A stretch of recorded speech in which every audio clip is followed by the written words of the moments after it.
Hello, and welcome to Looking Up, a View from the Valley. My name is Marc Weissman, and thank you very, very much for watching. I'm very excited about this brand new television show that will hopefully be educational and informative for the entire family.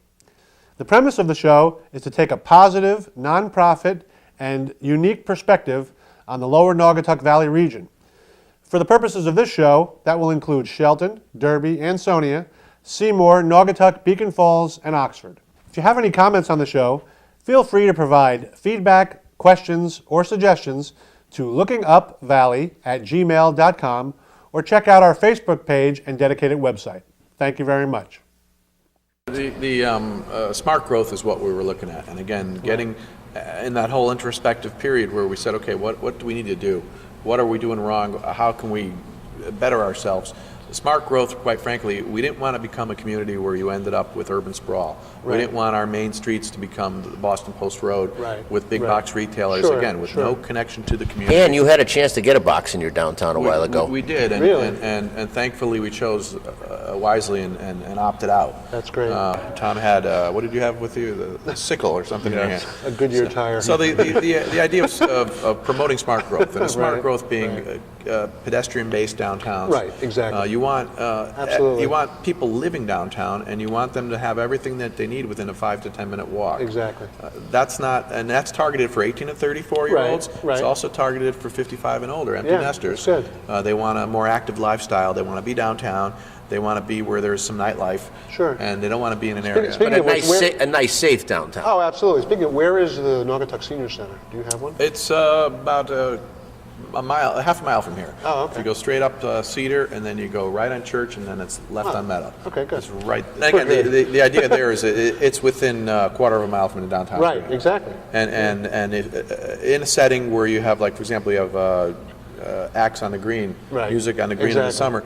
You get 500 to 1,000 people. Do you guys provide transportation, let's say, from the senior center to those concerts? They do have arrangements for that. Good. They do, but good. most of the people walk, which is nice. Which is even better. Speaking of the green, my favorite act there is the Rubber City Blues Band. Oh yeah, I heard about them. I went to the Arts Commission meeting, and they were talking about all the different acts. And Big Horn Chicago band, good really? time. I love it. I used to play trombone in high school. Well, then they might have you be a sit-in because they're always needing extra volunteers there. The best kept secrets around. They put on a great show, and they're a bunch of local diehard Naugatuckians with links and roots in the community, and the music they put on is a great time all. Terrific. And again, it's another idea. Again, you want to build community. We have a community band. Right. We have a community choir. We have a number of civic groups that are very engaged, and it's important, not so much on our end because, well, Tom's an old man and I'm right behind him, but the teenager though, who may feel disconnected from what we're doing.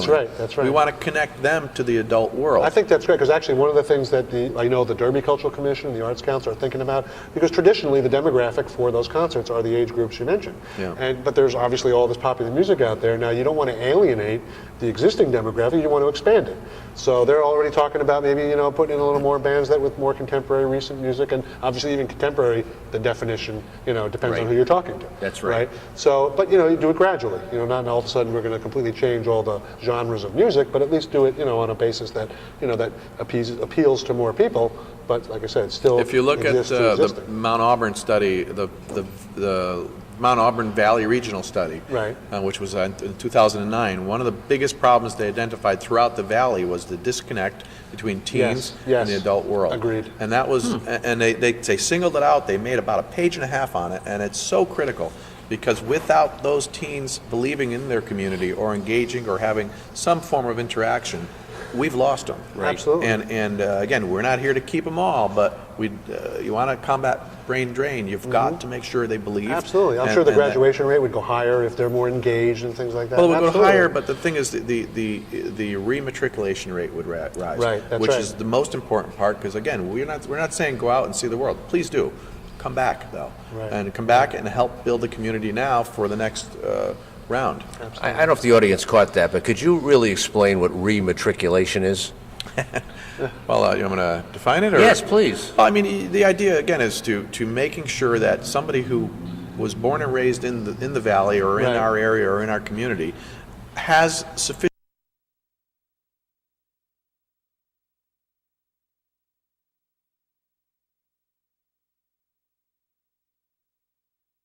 life experiences during that period in school, so they're engaged with their community so much so that they say, gosh, that's home. And granted, I may go to New York or Boston or wherever I'm going, but I need to come back home because that's a part of me is there. And a part of me is there if I'm engaged. If I'm disengaged and it means nothing to me, then all I'm thinking about is a way to complain to get out of here. Right. And then I end up moving out to wherever it is and making my life there Instead of here. in the second half of my life. And the idea is to try to bring them here, have them thinking in terms of raising a family here, and again, being the next generation forward. Right. As opposed to, because we can end up very seriously becoming a bedroom community for Trumbull or for Shelton or something, right. where people go work somewhere for 8 hours a day, Right. they come here to sleep at night. Right. And often some of the valley communities are that bedroom community. That's right. So now what's happening politically is that they're not engaged. They don't know who their leaders are. They don't know what they're voting on. You end up with a box mart in the Right, center of what right. used to be a historical core. Right. And so now you've just sucked the roots right out of the community. Because Boxmart, when the stock market goes down a toilet, they're going to close up, and they're going to devastate all the little guys. And the butcher, the baker, and the cabinet maker are now out of business. You know, this is a whole other show, though, and I want, Mark, you said you're a school teacher? Yes, I am. I would love the Educational Society to teach these kids what is having a family, what are the responsibilities. Life skills, You know, basically. yeah, exactly. Yeah. Marriage, easy to get into, hard to get out of. What's the responsibility of having children? What are the dangers of credit cards? And- Absolutely. You know, they're actually doing it. Like, I was in Shelton this morning in some of the schools, working with the Junior Achievement,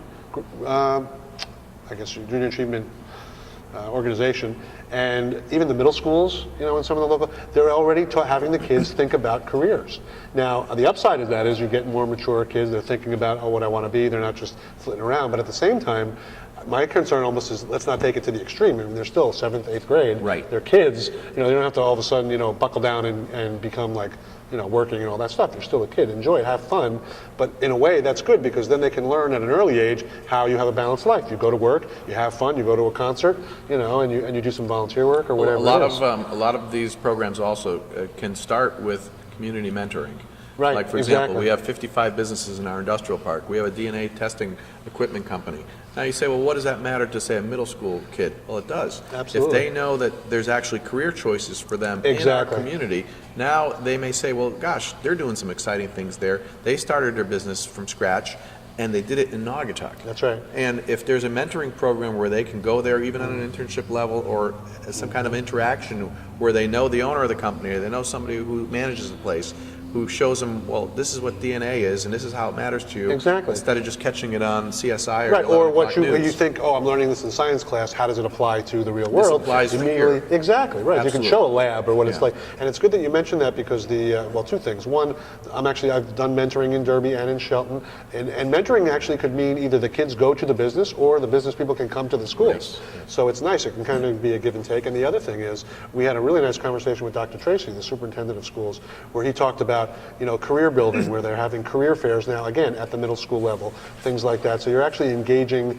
you know, kids in what to do, because like you said, they only know about, you know, what they see. Like maybe, you know, they see, you know, they watch American Idol, so they think, oh, I want to be a professional singer or they're a sports fan, be an athlete, because that's all they're exposed to. Whereas Right. if you physically take them or show them on YouTube video or something like that, what other option? Oh, wow, I didn't know that. You know, what is DNA? I've heard about it, or, you know, I saw it in science class. Yeah, there's an actual job for that, or a career that you can actually build. I think that's, like you said, it's limited to whatever they're exposed with. So the idea of exposing them to more, you know, productive and worthwhile jobs, it's just going to be better for them. Some of the, again, some of the thinking in the late 70s and the 80s was to kind of take the industry and hush it into a corner. And that's okay, again, in certain regards, but in terms of community building, it's awful, because we need to know who our businesses are, Right. what they're doing, what kind of an impact they have on the community, Absolutely. and again, how they can serve as points of inspiration for the younger generation. Absolutely. Well, how is it that we do some remarkable things here? Now, granted, you know, Naugatuck, in the past, we had wild Nagas running free here, and we had that Naga hide stuff, which was that Right. fake leather Right, vinyl stuff right. that was invented here. Oh, now didn't know that. we, So it's a mascot. It's not really. it's a little mascot. Oh, but, okay. But it was called a wild Naga, and it was Oh, kind of like okay. a takeoff on a Tasmanian devil. But Right. and they were everywhere. Wow. And they say Uniroyal in a corner, and Sure. and Now, it what became- you mentioned this sort of like kind of they weren't really outspoken about the industry? Do you know why that was? In other words, Well, there was a push in the 70s to kind of take industry and kind of mute it into a corner. And again, which kind of led to the creation of the industrial parks. Let's take it out of the main street.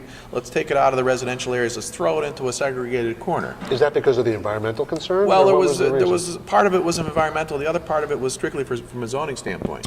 They were like, okay, we don't want heavy industry mixed next to a house, next to a small business. You know, they wanted to kind of organize things into compartments. And plus, there's a lot of industry that wanted a new 50,000-foot building. They wanted 100-car parking. They wanted access for the tractor trailers to come in and out. And they also wanted room. Most industrial companies want room to put an expansion on as they succeed because the cost to move is too expensive. Either you're going to go out, you're going to go up, and either way is really not desirable from a residential standpoint. Or things like that. So that part of it, again, what Tom's hitting on, real important stuff.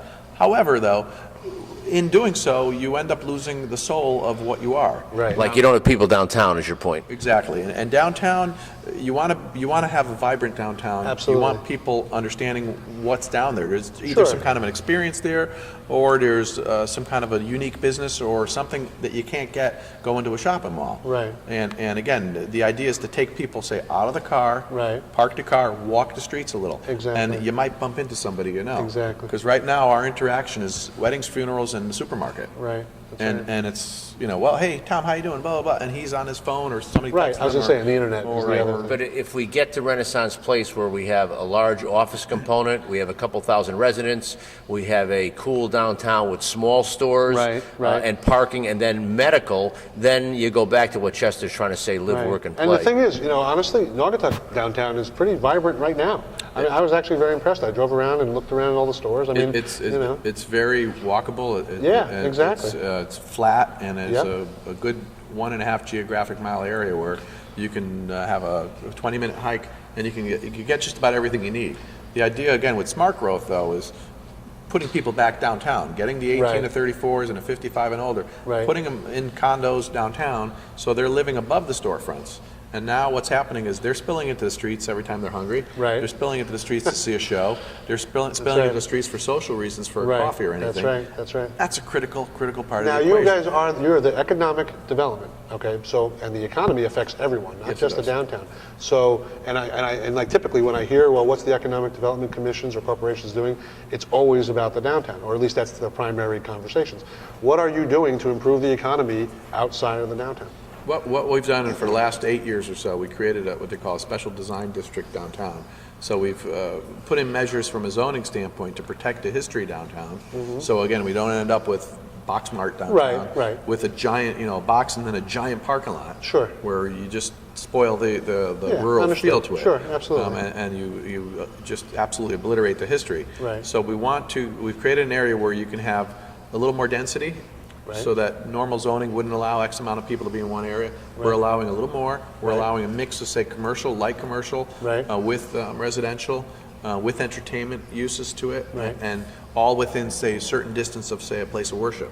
Years ago, you had to stay 1,500 feet away. You couldn't serve alcohol and so on. So we've laxed some of those restrictions and allowed an environment now that if somebody wants to come in and put a microbrewery, for example, across from a church, it's allowed.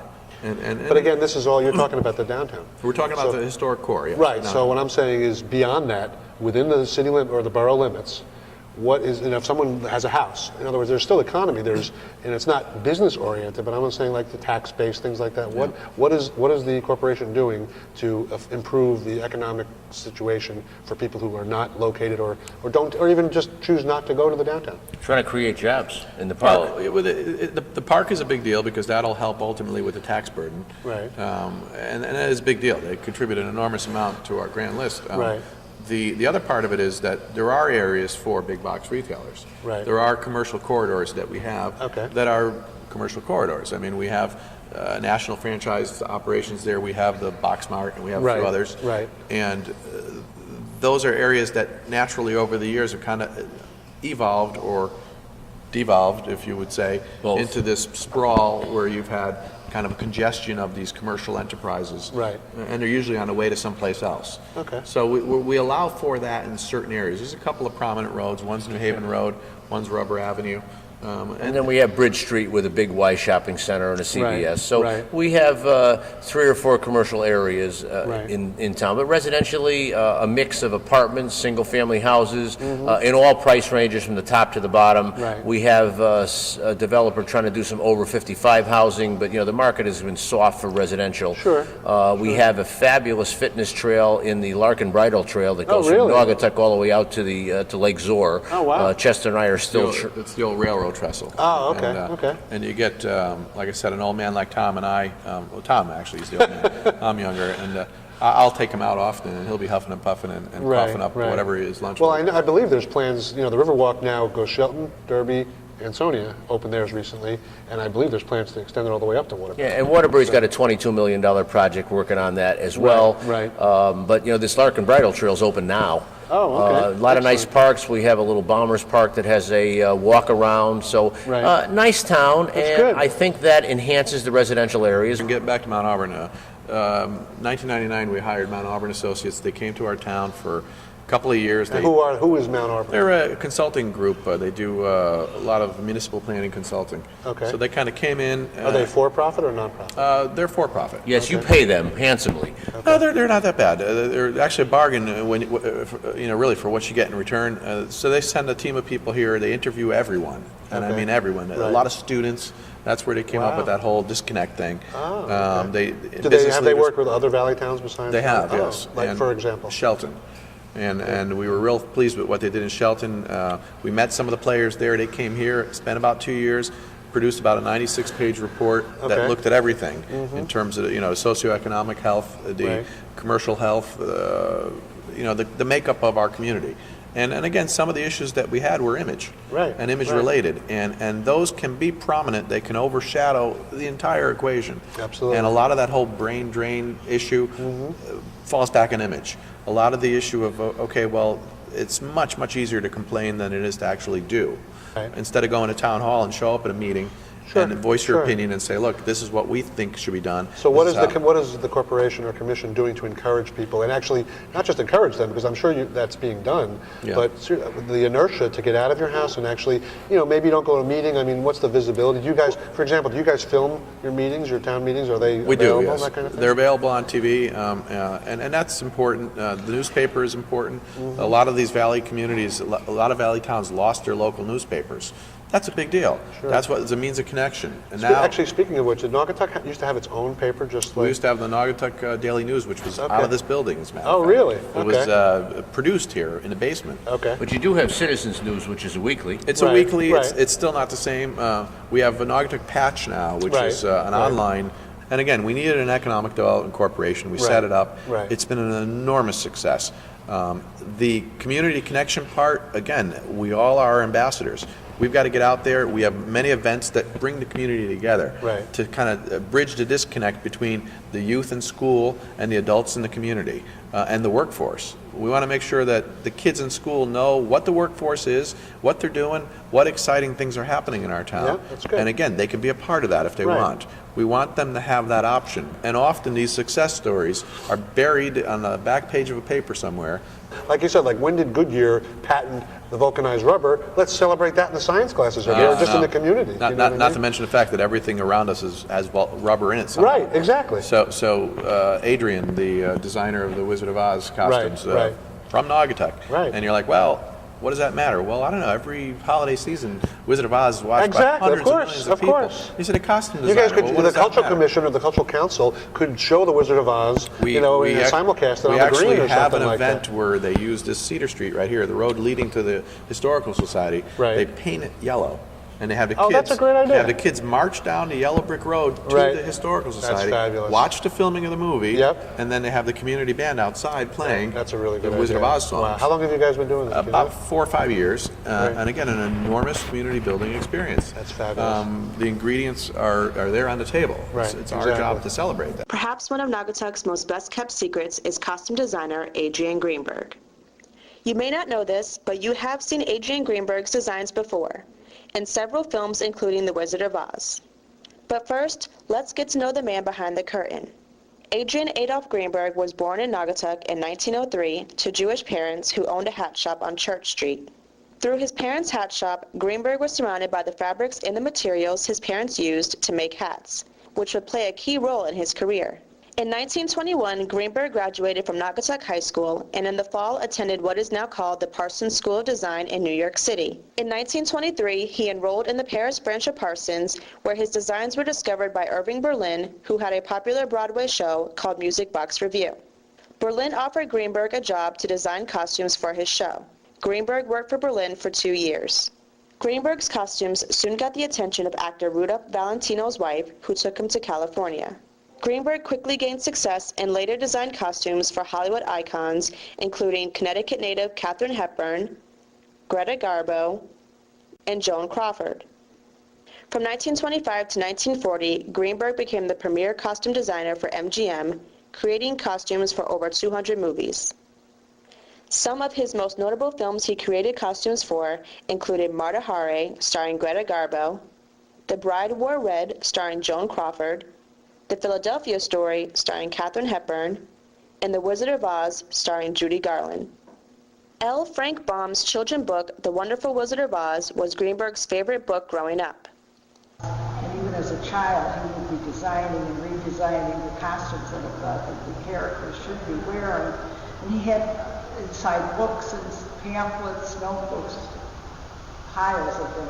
And when he was asked to do The Wizard of Oz, I like to say that his sister packaged everything up and sent it to him. Greenberg designed costumes for most of the characters in the movie, including the Wizard, Glinda the Good Witch, and Dorothy. However, Greenberg went a different route from one costume element Baum described in his book, Dorothy's shoes. When the book was written, Frank Baum had written about silver slippers for Dorothy, and Adrian didn't really like that, so he made them red slippers, and finally red sequined slippers, and those are still popular today. You can still buy them in Walmart. With all of Greenberg's success, he was never nominated or won an Academy Award for his costumes. The Academy Awards didn't have a category for costume design until the late 1940s. However, Greenberg did win a Tony Award for his designs for the play Camelot after his death. He died in 1959 from a heart attack. According to Naugatuck Historical Society Administrative Assistant Mary Conser, the reason why many people may not know Greenberg's name is because he was a one-man show. She said he was paranoid others may copy his designs, so he destroyed all his sketches after an outfit was made. Well, to get Greenberg's name out there, the Historical Society hosted an event called A Day in Emerald City, where The Wizard of Oz was shown, and children who attended the event dressed up in their favorite Wizard of Oz costumes. But first they all joined in a parade down the yellow brick road on Cedar Street, which was painted yellow. According to Sandra Clark, Vice President of the Historical Society and town historian, of all the costumes Greenberg designed, the one that stands out the most in her mind was Glinda the Good Witch. As a child, I just thought that was the most beautiful thing. You could wear something like that. It would just be eternally beautiful. As for Naugatuck Historical Society Collections Manager Leslie Romatowski, she loves the fact that his costumes were for everybody. A lot of the styles that he had, like for Katharine Hepburn, some of his styles were just so good for anybody to wear. They're, something that you and I would love to wear even today. They're like timeless styles. Even though Adrian Greenberg isn't a household name, his work still lives on today. I think we're actually probably going to start to wrap it up, but the Renaissance, you keep mentioning that. What is that exactly? About 6 or 7 years ago, we had a Fairfield County developer stumbled upon our town, looked at it and said, gosh, this would be a great platform for smart growth development. Right. And again, the concepts being pedestrian-based, putting housing above the stores, creating a sense of nightlife, and reinvigorating the community into the city center. Mm-hmm. So that's been in the planning stages for a number of years. There's been environmental studies, there's been zoning changes we've had to make. So we're at the point now where we're about ready for private investment. Okay. And a lot of the groundwork has been done for it. We're at a turning point though. The developer, the plans have been scaled down quite a bit. So it may fit within our long-term plans or not. We're not sure. Right. At this point, we're very excited about it. And at the end of the day, the exercise that was learned really is that again, we need to preserve and promote that downtown. Right. We can't just sell out to Boxmart or whoever's Right, coming in. right. Because it's not about one entity and it's not about Sure. the small term tax gain. Right. But it's about the long-term viability of the Now, the only community. thing I would caution on that, there are what you would consider to be Boxmart that are very green, they're very community oriented. So there are companies that, so I think it depends. I think it actually depends. If We you have want them on New Haven Road, not in our downtown. The historic city center and the Right. core can't be violated in that fashion. Right. And again, you can't recreate what we have here. We have a Rockwellian downtown. Right, And, right. and the idea there is to celebrate that and preserve it, because that is right. our history. Absolutely. And to get in there and plow out a couple of historic buildings so we can have a giant parking lot that accommodates vehicular Agreed. traffic. Makes sense. It's not gonna work. Yeah, And another part of it too, again, is if you need to see the mayor, any mayor for that matter, their doors are always open. Yeah. We pride ourselves with that here. We pride ourselves in having a very responsive government. And again, having the ability to be able to take something from concept to fruition within a 30 to 40 day period. Right. And that's by direct engagement, that's by personal relationships, and that's also by making sure that we kind of schematic everything into criteria. Right. We have a checkoff list, and if you meet the criteria, there's no reason for us to bog you down. Right. Let's get moving and let's make good things happen. And that's what we're really looking to do. And ultimately, like I said, for the entire Valley region, we are all in it together. Exactly. We've got to be strong, we've got to be Exactly. forward-thinking, and we have to all elevate each other. Tom's on the front lines of the trends. So what'll happen is wherever things are trending nationally, Tom's going to know about it before we're going to know about it.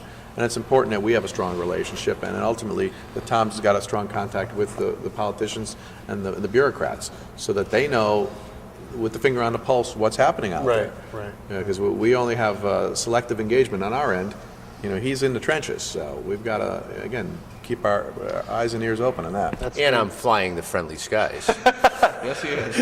Mark, I wouldn't have known about you if it wasn't for the press release in the What a Republican American. So I'm glad I read the newspaper. Chester was saying newspapers, and thanks for having us on. Oh, no problem. I appreciate it. Thank you for coming. Appreciate you. We touched on Thank some you really again. great things. I think what's nice is we touched about things that weren't just what people think economic, money-oriented. We talked about all different things that really affect the quality of life, which ultimately will improve the economy.